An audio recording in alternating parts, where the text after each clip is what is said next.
We're back to ethos. We've considered at this point two of the three things that affect ethos. Number one, you need to consider yourself. Number two, you need to consider your appearance. Number three, you need to consider your language, the words that you use, and the way that you use those words, because that affects your ethos, the impression that you give to your audience. Now, we discussed this a little bit under style, and there is a lot of correlation between what I'm about to say and what we discussed under style. But I'm going to consider it now as an ethical proof, as a part of your ethos. So I want you to pay careful attention to this. The first thing that we need to understand is the effect of voice and rhetorical distance. Voice and rhetorical distance are something that we need to consider with ethos. In our discussion of style, we learned that sometimes your style is your meaning. And this is an example of what we're talking about. Word choice affects an audience's perception of the issue, but also their perception of you. Hermogenes of Tarsus explained how word choice shows your audience that you're angry. If I could read to you an example here, give me a moment to find it. Hermogenes demonstrated how to convey an appearance of anger by means of word choice.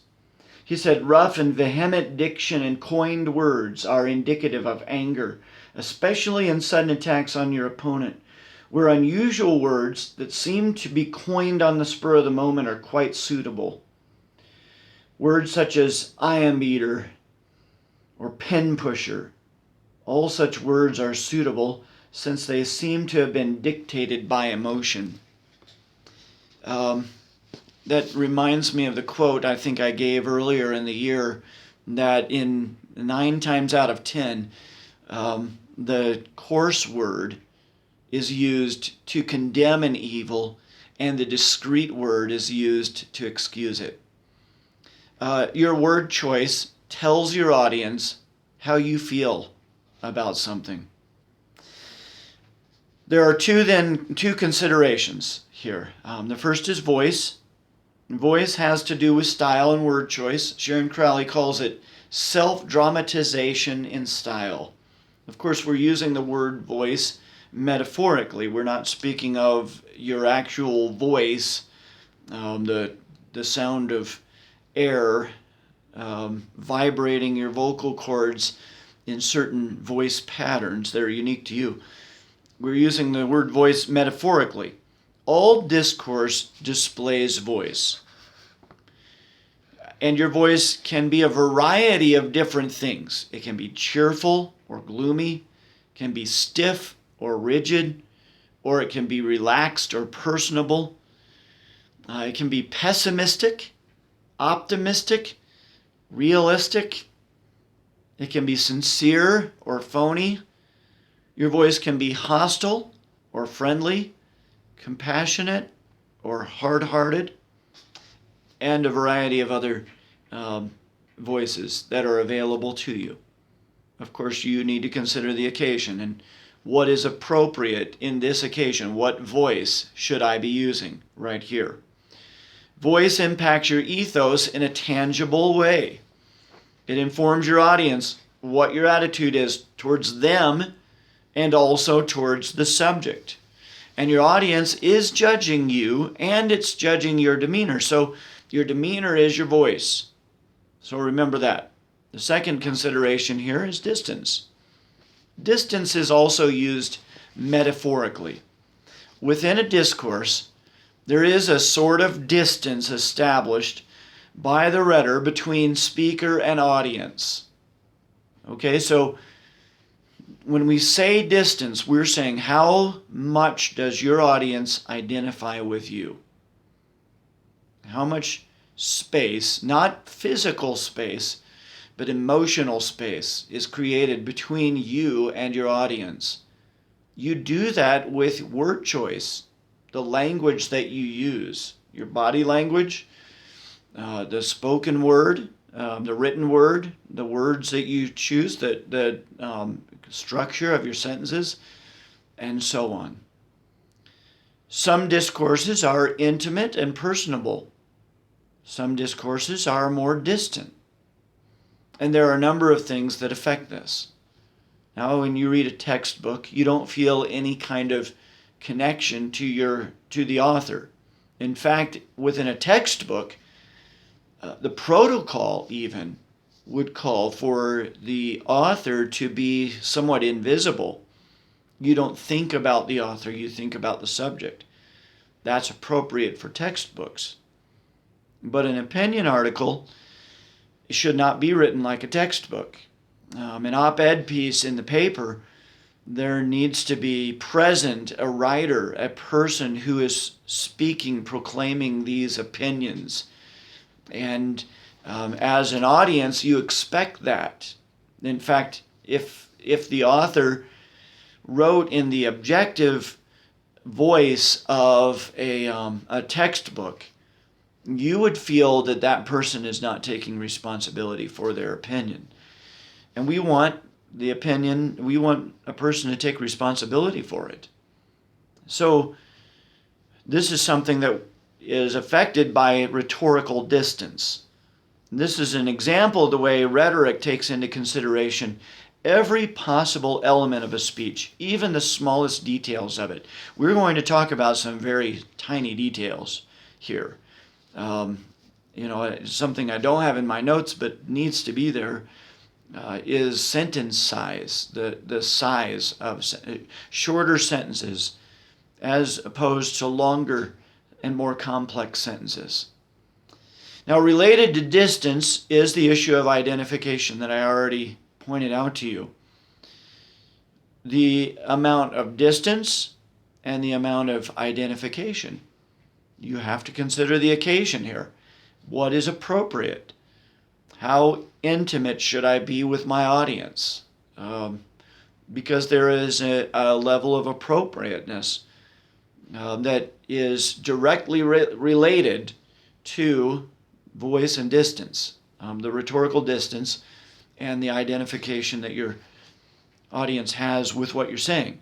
The more distance created between speaker and audience, the less the audience will identify with the speaker. As I pointed out already with the textbook, you don't really identify with the speaker, the writer of the textbook. You might be aware of who wrote the textbook, but you're not very interested in that person. You don't wonder what kind of person he is, and so on. Whereas there are certain books that I've read where I've been curious then about the author. I've wanted to know more about this author because the author gripped me. I was intrigued by him.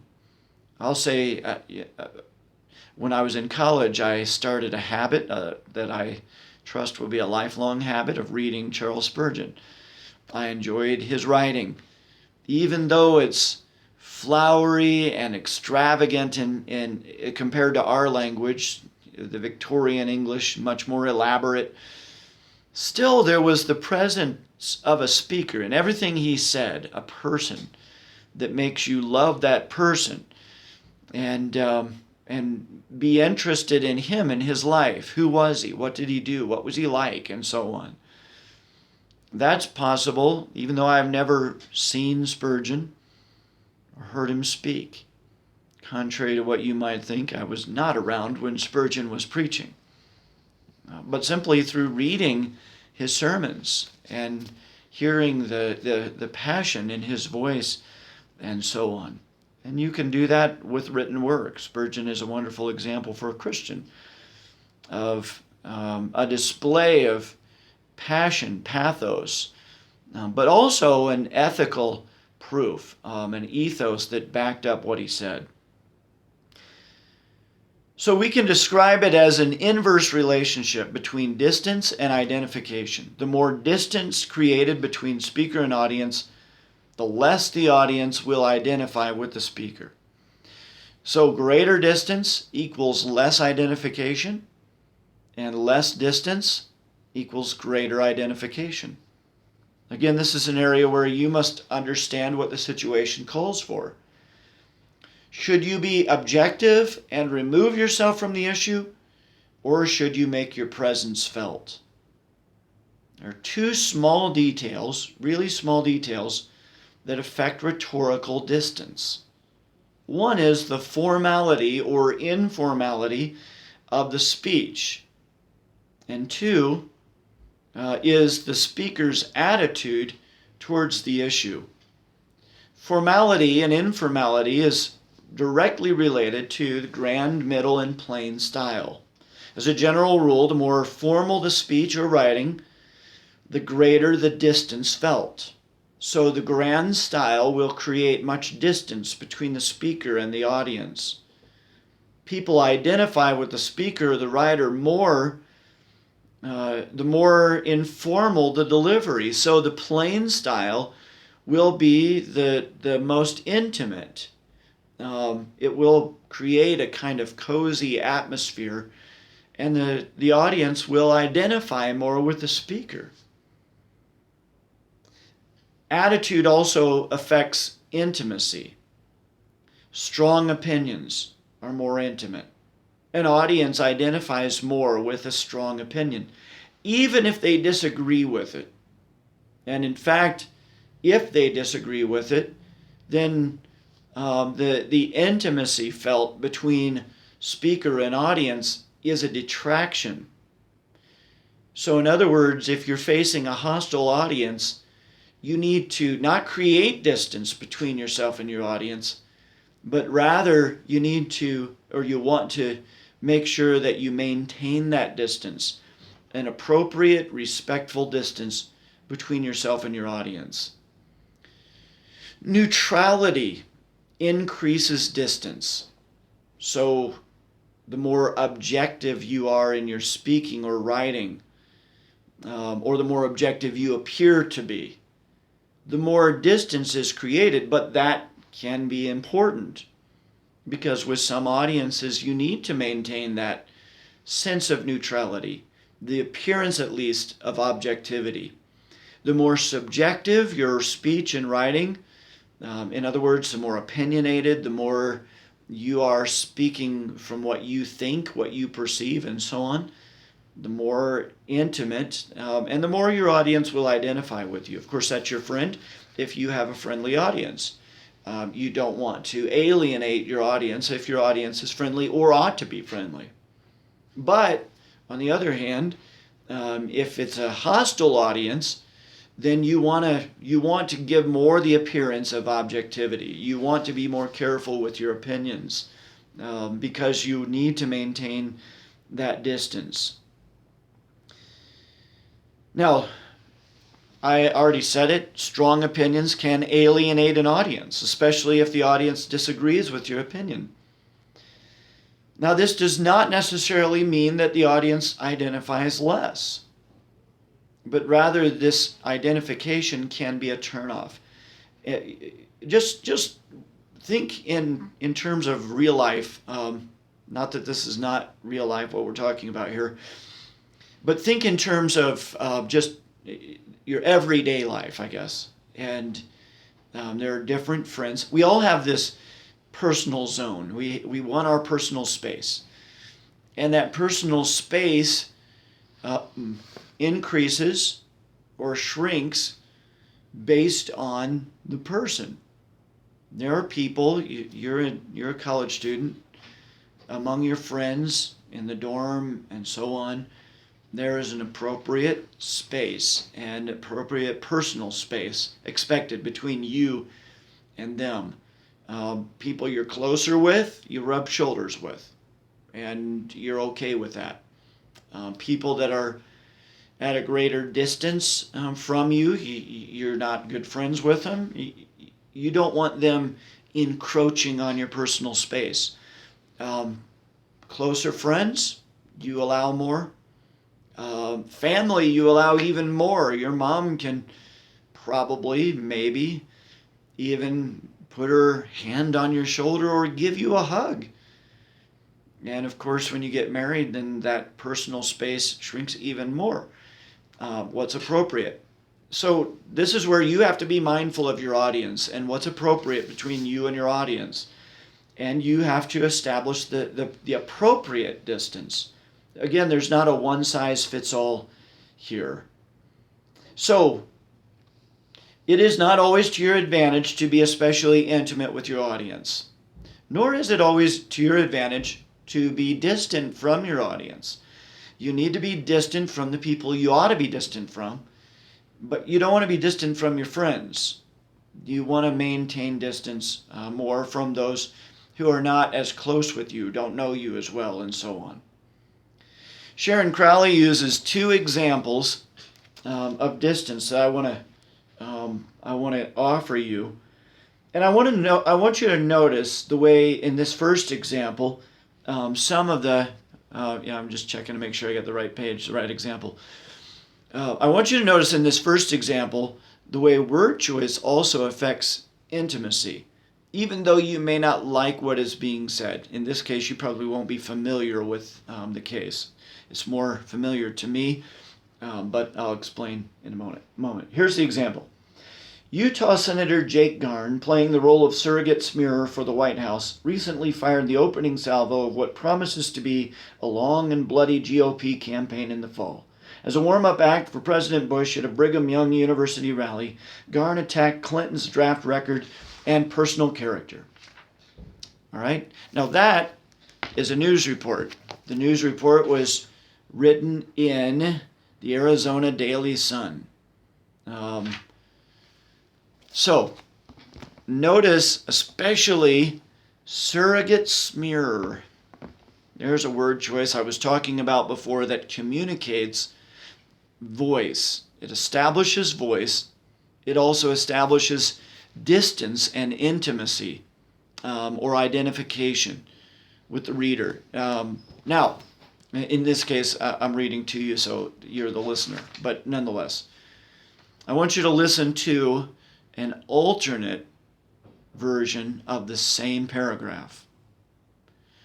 Yesterday, at a gathering for President Bush on the campus of Brigham Young University, the Republican senator from Utah criticized the credentials of the Democratic presidential candidate.